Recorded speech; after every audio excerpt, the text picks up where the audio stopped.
Hello guys, welcome to Learn to Automate again. This is Abhishek here, and I'm here with another session of scripting. And as you know, what I like to do on my channel, not talk about commands and programming techniques, but just try to write a script and make all the things possible explained in the script itself.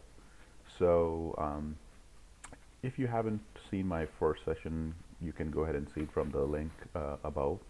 But yeah, we wrote a script to check the availability of all the systems. And this is the script I have here. I modified it a little bit and it's available on my GitHub account. So I'll put the description, I'll put the link in the description below so you can go ahead and download the version 1.1. And I did is I created a PowerShell custom object instead of keeping them just an array of string, my output. So it looks much better, and you can export it to CSV. I know I talked about exporting to CSV in my first session, but it won't work because export CSV doesn't really support exporting just a simple array of string. Needs object. So that's our yesterday's script. We might use it today, but yeah, let's get started with today's script, right? So this is what we're going to do today. We are going to still keep working on our inventory. So we got the systems which are online and pinging right now. We'll try to go ahead and see if the WinRM is working on those systems or not. And then once we get that point, we'll try to generate a list of services running on all those remote systems, and we'll try to figure out different ways to do that, right? So let's get started here. I've already got a file saved here. It's a blank file. I called it check WinRM v1.0 just to make sure we have a scope of revision here if we have to. So just like we did in the first session, we're going to create a function. I'm just going to call it check okay WinRM. Let's see if I can type it correctly. Here we go. Check WinRM. I'm going to accept parameter. And again, it's going to be a string array. And I'm just going to call it computers again. Right. So yeah, that looks good start. Let me put a getting curly brackets here. Okay, so we got the parameter here. Next thing we're going to do is we're going to get the computers again. So as I described in our first session, we are going to use the same logic here. So I'm going to say if the computer passed by user is null, which means user has not passed anything, then we will just take the default Active Directory, all computers in a default domain, right? Get 80. Oops. Get 80. That's not what I wanted. Computer, and we can still filter on enabled true. I don't have anything disabled really, but this is just a practice I follow most of the times when I write the code. And same again, we are going to just expand on the name of the system, right? So we got our computers here now. Okay. First of all, let's learn about a command here before we go any further. There's a command called, I'm just going to write it here, invoke command. So what invoke command does is it gives you the ability to run a snippet of code on a remote machine, and then it sends the data back to your client computer. So if I'm running it from this system, this is going to be a basic format of my command. I'm going to pass the computer names, and it's going to be an array. So let's say I pass computers,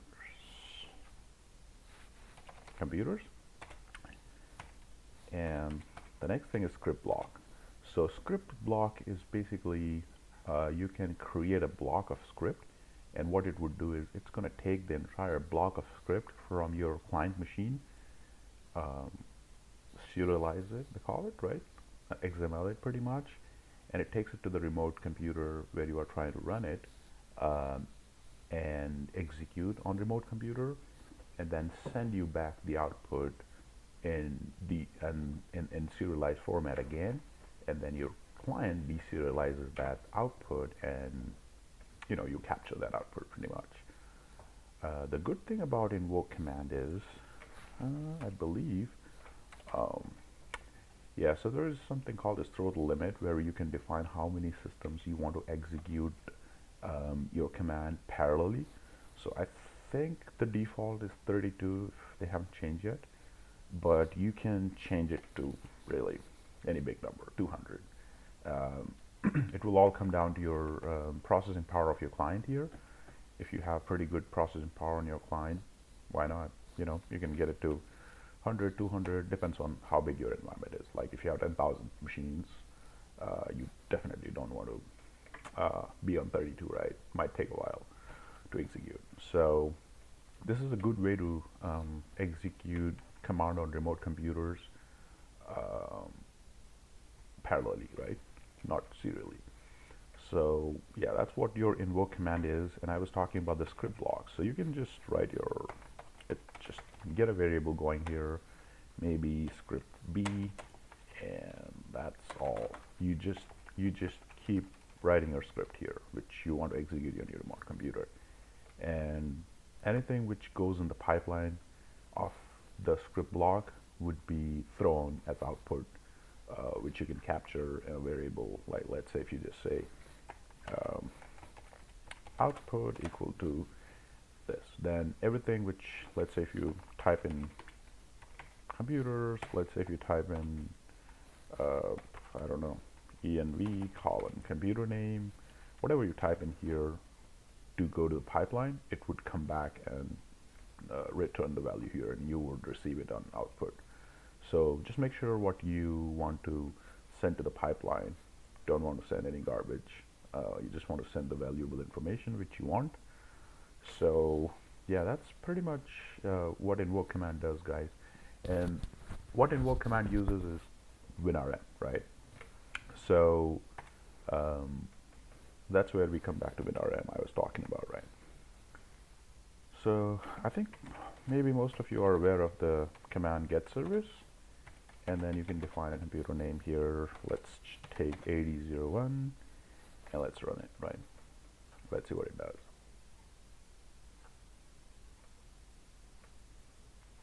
So it is supposed to get all the services from computer named 8001 and display here, right?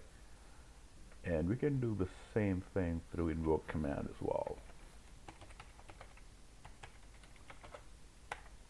Command computer name. There we go. We got our output here while I'm typing.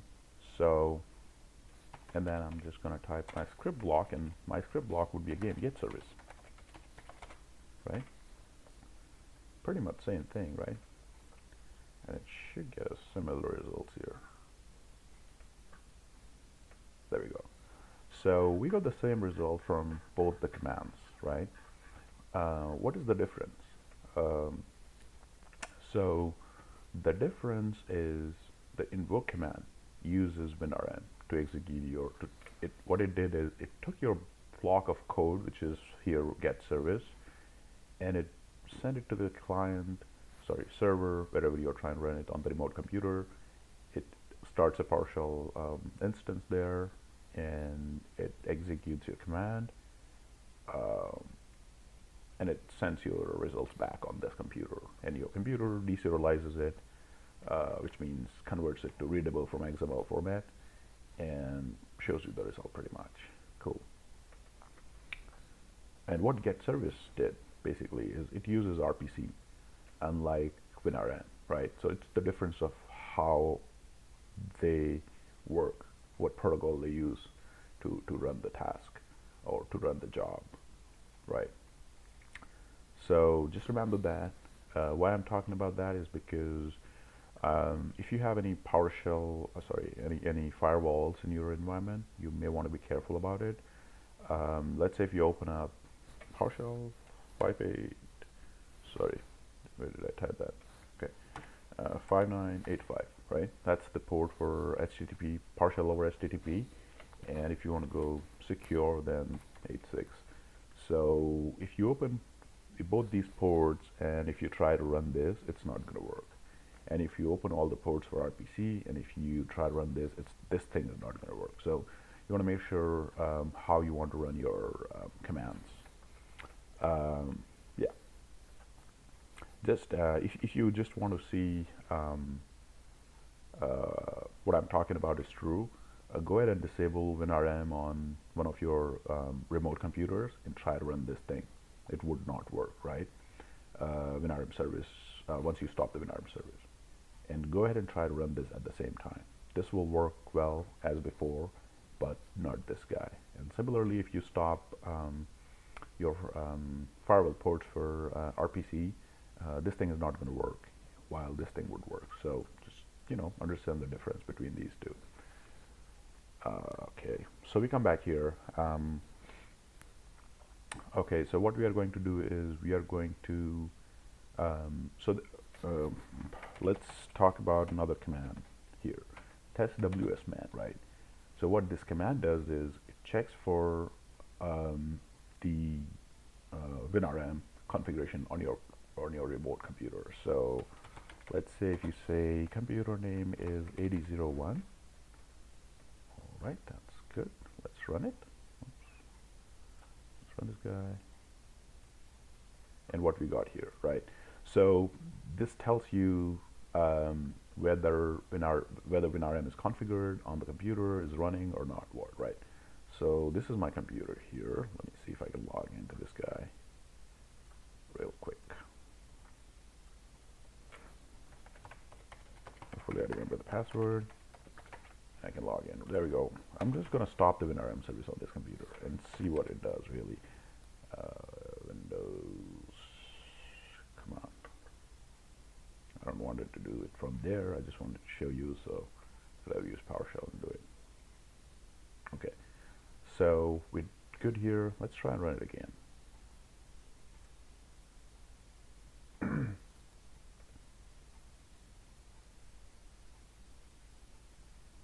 boom, there's nobody listening on the other side for WSMan, right? WinRM.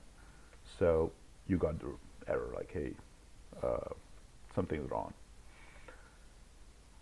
And let's test our, well, I deleted that command, never mind. But anyway, I'll probably just write it real quick. So let's say if you write invoke command, just wanted to show guys what I was talking about. 8001, and the script block is get service. Let's see if I typed it correctly, right?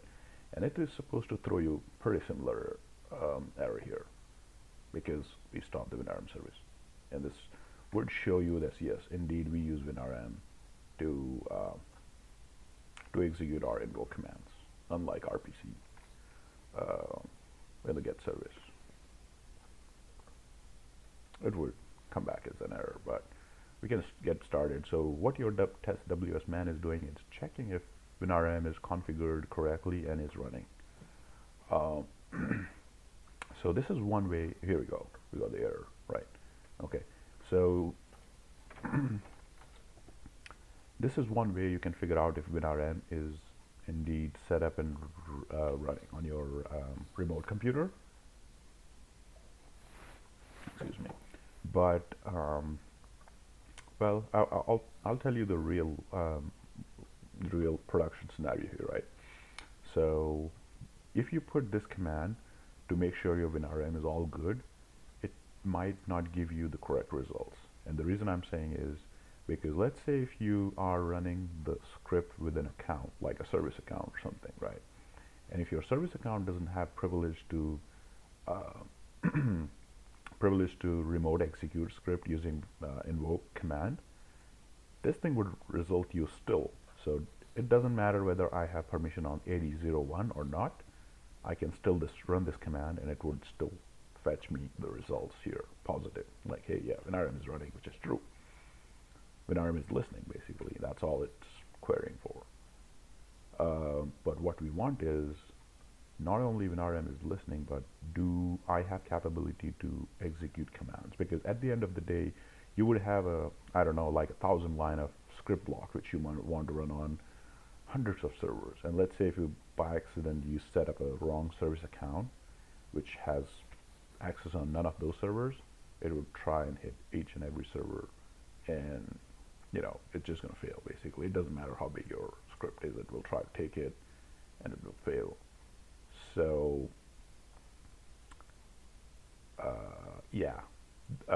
the good idea could be you can try and restrict it. So one thing you can do again is use test WSMan, which would give you the result, or you can just write a simple command here. So let's just do an invoke hyphen command, if I can write that correctly typing. Okay, computer name is computers, which we are getting from top. So we are back to our original script, right? Now our script block is going to be just, I don't know, maybe just type in env computer name, if I can get that. Yeah, there we go. So what it's going to do is just going to it's just going to throw back the computer name if our invoke command is successful. So I'm just going to put it in result here, and that should be giving us yes or no. Okay, now then I'm just going to return result. Let's try to run this. Okay, so I just saved it and I'm running it now. So let's do a check WinRM function. Check WinRM, and let's pass computer as 8001. Oh, I definitely typed it wrong. I'm just going to correct it and redo the whole thing again. And there we go. So what this is supposed to do is this is supposed to check, go ahead and execute this code on the remote computer and get the result back. So it should bring us the system name again, right? Which we already know. But this is just to test and make sure that, oh yes, that computer, oh, you know what? I never started that service. So let me start that service in here. Otherwise, yeah, it's not going to work anyway. So I started the service on my server again, and I'm just going to do this again. There we go. So as you can see, this guy was able to successfully execute this particular statement on invoke command. Now, it's up to you. If you want to use test WSMan, you can go ahead and do that. Or if you want to just go ahead and use this. So I mean, this can be useful. As I was telling you, this can be useful. Let's say if you have, I don't know, let's say if you have 10 different tasks which run every day on every single computer in your environment, and the way it runs is, in the morning you get the list of systems which fail ping and which have issue with WinRM. Now if you do test WSMan in that monitoring script, inventory script, you would get everything as positive, that hey, WinRM is all good.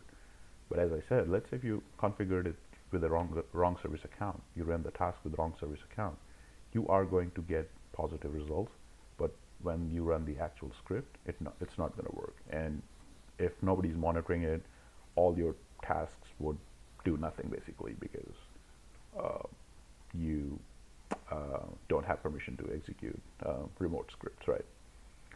So I mean, just an idea. You can go ahead and use ping and then WinRM, and instead of just using test WSMan, maybe use something like this, and not necessarily you have to do environment computer name. You just maybe say hello in there, or I don't know, whatever you want. But the good thing is when we type the computer name here, it gives us back the result, and we can basically save that, right? Yeah, so let's do this here. Put more computer names here. AD02, which does not exist. Client 02, which does not exist, and client 01. And it should come back, well, it's going to get us errors, but yeah, it should come back with AD01 and 2, sorry, 01 and client 01, because those are the computers which are there and configured and reachable through WinRM. I'm going to do a error action silent continue, just like we did in the last lesson. That is because if you don't want to get any chatter errors, but sometimes they're good. So there we go. So yeah, you can integrate this script with the first one, and yeah, you can integrate this script with the first one, and you can call, like, for example, I mean, not necessarily this is going to work I'm talking about. So what I'm trying to do here is, let's say I would say, hey, you know what, maybe let's not, so I'm going to run this script first. Let's not run the script on all the computers. What we can do is, rather, we ping the computers, whoever responds the ping, we use that list to do the WinRM check. As I said, again, not necessary that this is going to be true in your environment. It could be or it could not be. So let's say if this is your, I don't know, script jump box or whatever you call it, and if this guy is allowed to hit only WinRM on all the boxes in your environment, then this thing is not going to work, because if you're not allowing ICMP ping, then ping would fail and it would not go ahead and check WinRM, which may not be a what you want, basically. If that is the case, then yeah, this thing is not going to work. It's just going to be a disaster for you. But if that is not the case, then you can definitely go ahead and do what I'm doing now. So let's say you have all these computers. So what it's going to do for, let me put a legitimate computer here. So what's going to do, first thing is, it's going to check for the availability of system. And then let me do computers here, right? And run this guy. So as I said, what it's going to do is going to call the function check ping against all these functions, against all these computers, and it's going to get us back with the results as formatted like this. So it's going to be something like a computer name, and it's going to return an object, right? So it's going to be computers dot computer name would be my computers, and dot status would be the status. So I'm just going to do this here and run it real quick.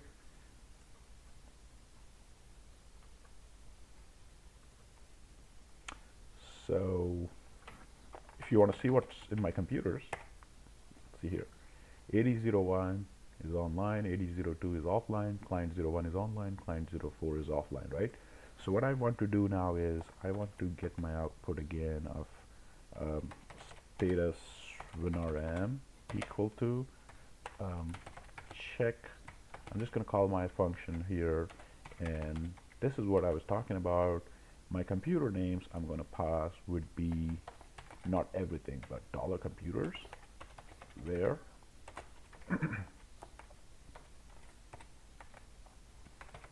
my status is equal to online.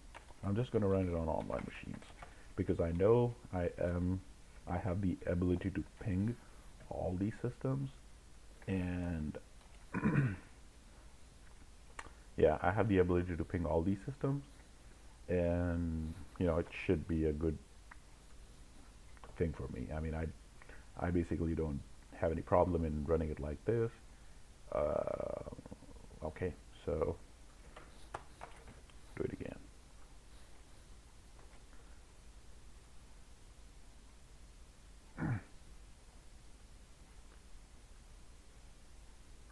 What are computer names? Not valid. Oh, you know what? I have to do this here. Hang on. Compute, or I can do this. Where status is online, and select expand property computer name, right? Let's run it. Yep. Let's save it and run it.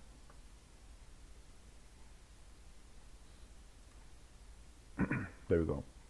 Let's see what we have got in our status WinRM, and there we go. So out of those, so what I did is I passed 4 computer names in here. If you see here, sorry, yeah, AD01, AD02, client01, client04, and then it came back with the result of WinRM ping check, and it said, okay, these are the 2 computers which are online. Cool. I'm going to use only those 2 computers to check WinRM status, so I know, okay, now whatever I'm going to do further, I'm just going to use this list of computers. I don't want to run it against the junk of hundreds of computers because I just want to run it against this. So this is our golden computer list. This is our list of computers which are really online and responding to ping. Not necessarily. I mean, it's possible that a computer might be pinging, but it's failing WinRM because you don't have permission on that. So, but you still want to investigate that, right? When you get your inventory report, you want to make sure your service account has ability to remote run scripts. So this is our golden computer list here. So our second thing is we're just gonna get a list of services running on a remote computer. So as I said, we're gonna use our invoke command again. That's our go-to man now for running any remote scripts. And let's just pass static status WinRM computers, and our script block is going to be get hyphen service, right? And I'm just going to run this single command. It's easy enough, right? I mean, same thing we did last time as well. We already seen this thing. And there we go.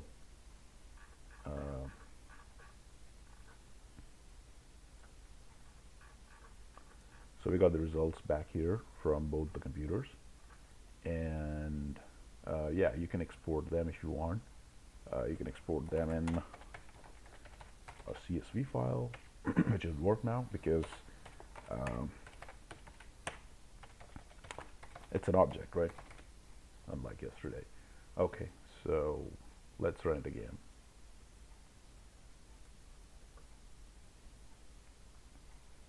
I'm just gonna go to my ctemp where I have my file saved, and services.csv. Let's try to open it in Notepad file, and there we go. Right. Okay. So we got a. I did not type no type information. That's why I got this. But yeah, we got all these things. Now you can choose pick and choose the columns you want, or you can ignore anything you don't want, basically. But yeah, this is how it looks like. Don't want to close that. There we go. So as I said, you can pick and choose your columns as you like. No type information. Yeah, that's it. So we got our services running from all these computers. As I said, guys, I don't know if you monitored how much, I mean, if you noticed how much time it took. Let's see. Might be a real quick thing. User command, and I'm just going to do, I thought I had an expression or something here. But anyway, you can measure the command thing. That's what I wanted to show you guys. I don't know why it's not showing me the, there you go, expression. And this is my expression here. Okay, so try to run this guy here.